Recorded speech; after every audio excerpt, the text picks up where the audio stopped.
Hey everyone, Psychoriasin here, and in this video I'm doing a speed sketch, but the video is really not about the speed sketch at all. I just had a couple of things on my mind that I wanted to address, and the sketching thing is pretty much just filler.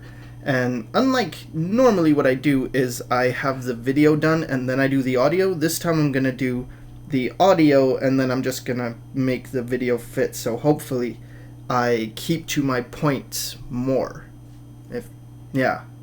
So anyway, the first thing I wanted to talk about is asking for critiques when you have finished your first drawing or your first painting or your first of anything. So a typical critique goes something like this, like, hey, this is my first painting and I'm new to art, and can you give me some critiques?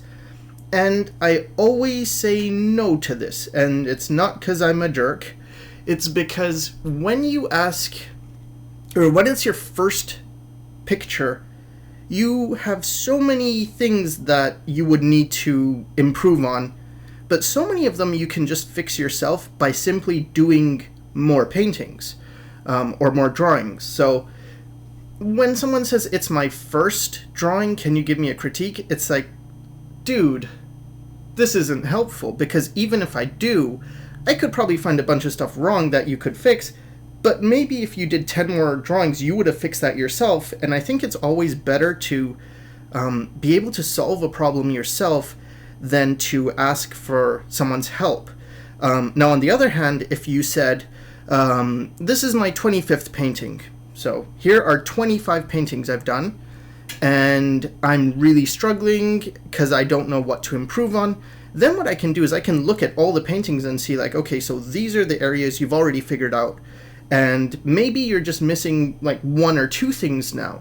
And then it makes much more sense for me to be like, okay, it looks like this is a problem, this is something you're missing, this is where your weakness is, or this is something you're just not getting. So if you are looking for critiques, I really recommend not going to not showing your very first thing and being like, this is my first thing, please help me. And I kind of feel like when someone does that anyway, shows the first of their image, I think it's a little bit more about, I could be wrong, so if you think I'm wrong, let me know, and I think maybe there's other explanations, but the way I kind of feel is that they just kind of want to show off the work and maybe get some reassurance, like, cool, this is good. And the problem with that is, again, you don't have much in way of comparison. Like, if you've done 10 images, then you show them all, then it's like, okay, I can say, like, hey, your third one's really good, your first one's really good, your second one's kind of iffy, something like that. So yeah, it's always better to have a body of work to show when asking for critiques. And if you are looking for encouragement, that's not a bad thing, but it can be, well, actually it can be a bad thing, and here's how. It can be bad because, let's say you do your first painting and you might have beginner's luck, so it turns out pretty good and you get a lot of praise. That might make it so you're a little bit afraid to do your next painting because you're afraid, like, what if it's not as good? Whereas if you've already done 20 before showing anybody, it's like 20 paintings or 20 drawings or whatever it is, you're less likely to be thinking like, oh no, what if I can't do this? Because you've done enough paintings that you have something under your belt that you can say, like, yeah, I can probably do this again, or you've just got a much more realistic view. So that's the first thing I wanted to talk about.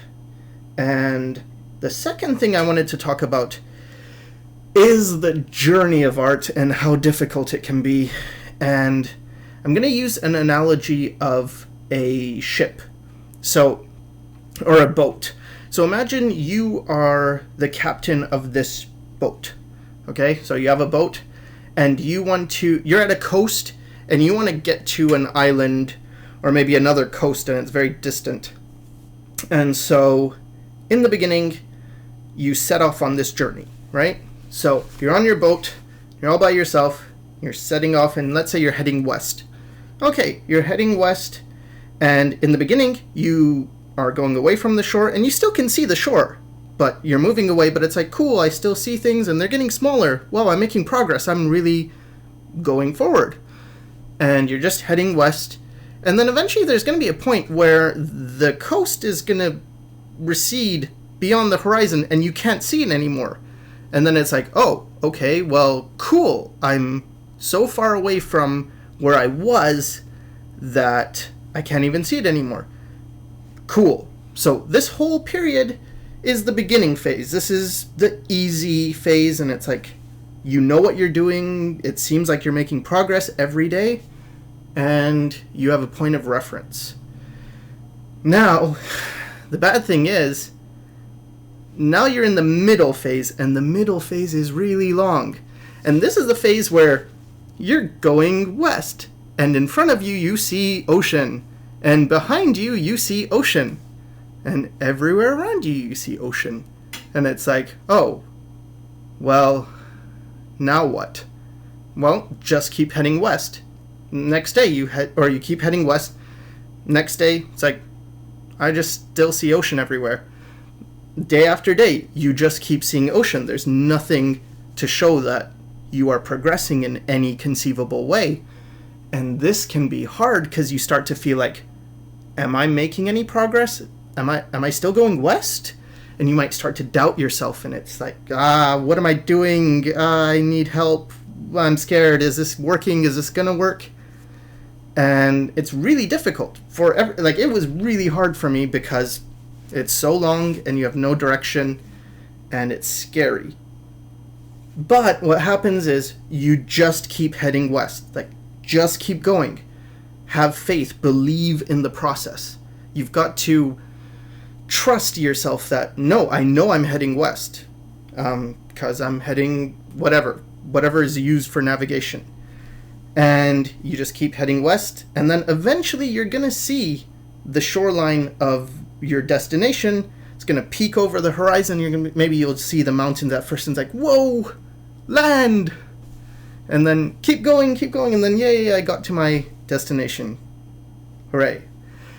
And maybe when you get to your destination, maybe it's just one stop, but you pick up something and then you move on. So I guess I could use the analogy of One Piece, where, for those who aren't familiar, One Piece is a story about a guy named Luffy, and he has this magic power that he can wear a yellow hat called Ace. And so he loses his hat, and he's always got Ace on his mind, and he meets other characters. Like, there's this character called Navi, and Navi's this fairy thing that floats around his head, and it helps him navigate. And there's a character called Pinocchio, but unlike the traditional story, Pinocchio doesn't want to become a boy, he wants to become a man. And there's a sword guy called Kenshin that he finds, and a cook called Sanjay, and Sanjay's really good at cooking Indian food. And anyway, so he picks up these characters, and every time he gets a new character, it's like, your ship is better, you have this new ability. Whether it's the navigating fairy, or like Sanjay, who can cook like really good samosa or something, or biryani. And so this is kind of like art, where, yeah, you're going from island to island and picking up techniques. Like, oh, I went to this island and now I can draw arms. And I don't know how accurate my ship metaphors are, but I'm going to talk about another analogy, but it's the same analogy, it's just using school. So school is kind of like, you're at the coast, well, some schools, like an atelier method. Like, let's say you wanted to learn classical fine art method of drawing, and you go to an atelier. Cool. Well, that's kind of like you're at the coast, and let's say like you're at, I don't know if you know geography, but Vancouver's on the coast. It's on the west coast. And San Diego's still on the west coast, but it's just way further south. So let's say you're going from Vancouver to San Diego. Well, the thing with that is you're going down the coast, but you always have a point of reference. You always have land that would be, I guess, on your left, And so you can see that you're making progress. And that's kind of what it felt like for me when I was doing classical art, because, and this is where you draw still lifes and you draw what's in front of you and you learn how to, draw pretty much what you see, draw what you see. It was much easier because I always knew, like, oh, okay, so here's the land. I'm making progress. Here's more land. Unlike drawing from imagination, which feels like you are in that vast ocean. And maybe art school, let's say it was helping with drawing from imagination, maybe it would be like you're not just by yourself going down this path. You do have your navigator and your other helpers, which are the teachers in this analogy. And the good thing is, cool, you have people to help you. The bad thing is, well, because you have these people, you're not learning how to do everything yourself. So if you're by yourself, you kind of have to learn how to be a navigator, or maybe in the art analogy thing, maybe it's a good marketer. You have to be able to be self-motivated. You learn to be disciplined and do things even when you don't want to do them. Whereas with school, it's more like, do it because this assignment is due, and if you don't, you won't get a good grade, and if you don't get a good grade, you won't pass the course, and if you don't pass the course, blah, blah, blah.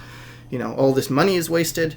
So it's just different things that motivate you on your quest. And I don't think it's bad to go to school, except for the fact that it costs so much. But I think it's just, you determine who you are. Are you the person who is self-motivated? Are you the type of person who can handle going on this long journey? And do you have enough faith in yourself? Like, this is super important.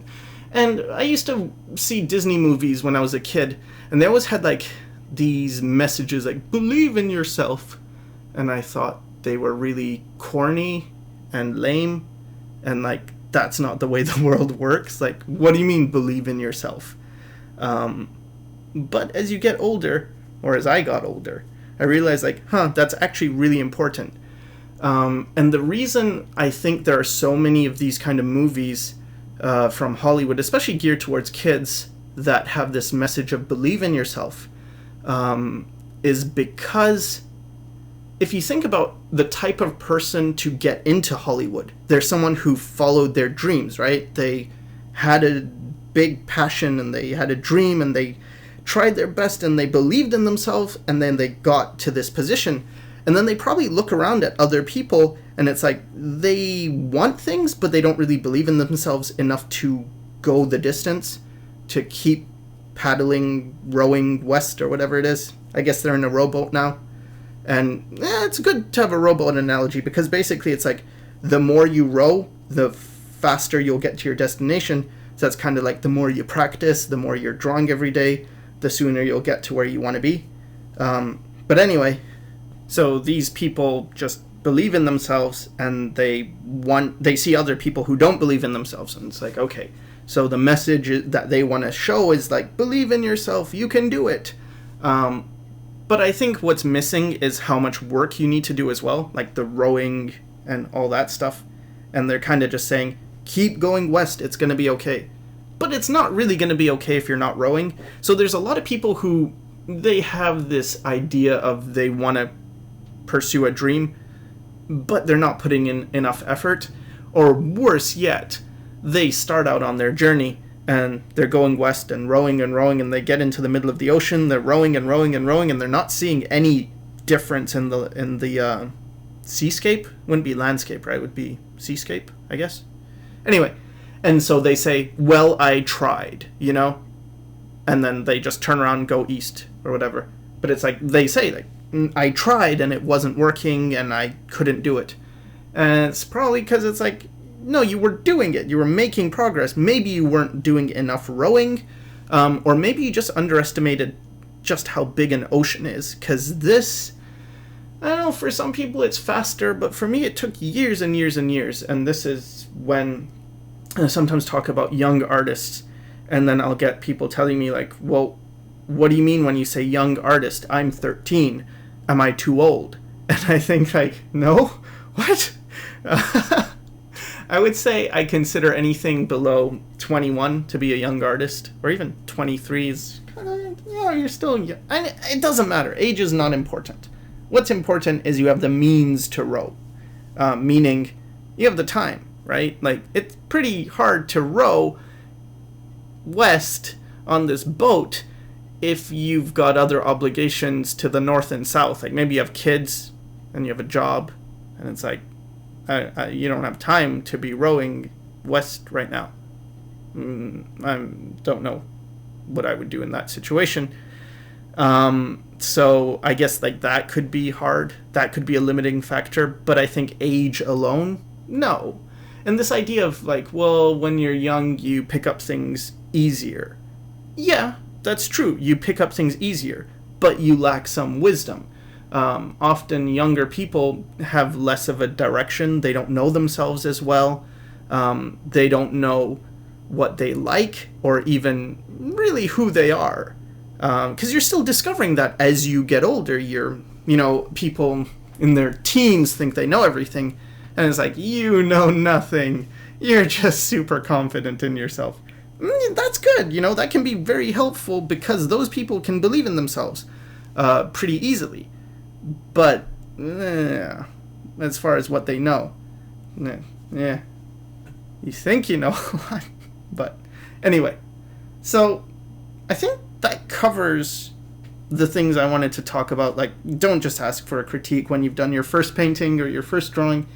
Do a bunch. It's much more helpful to show a body of work. And the same with, like, figure drawing. Don't just show, like, a page of figure drawing and say, I did this figure drawing session yesterday, and what do you think? It's like, show your pages from, like, days and days and days and days. And why is it also important to show days and days and days, or weeks or months, maybe years worth of progress? Well, it shows commitment. It shows that you respect this person enough. Like, you're not just asking anybody for a critique. You're asking someone who can help you. Like, this requires a degree of respect. I know with...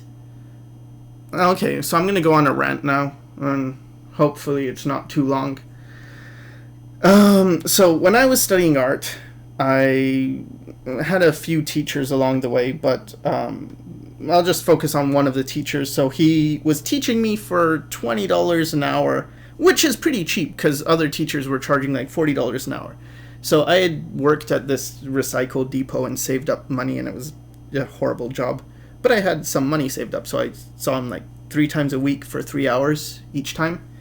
And when he first saw my work, he's like, you're too old, and kind of like, do you really want to do this? Because you're pretty old, and it's going to be hard for you. You don't seem that talented. And so I was like, well, I'm kind of stubborn, especially when someone tells me I can't do something. It pisses me off in a way that makes me want to prove them wrong.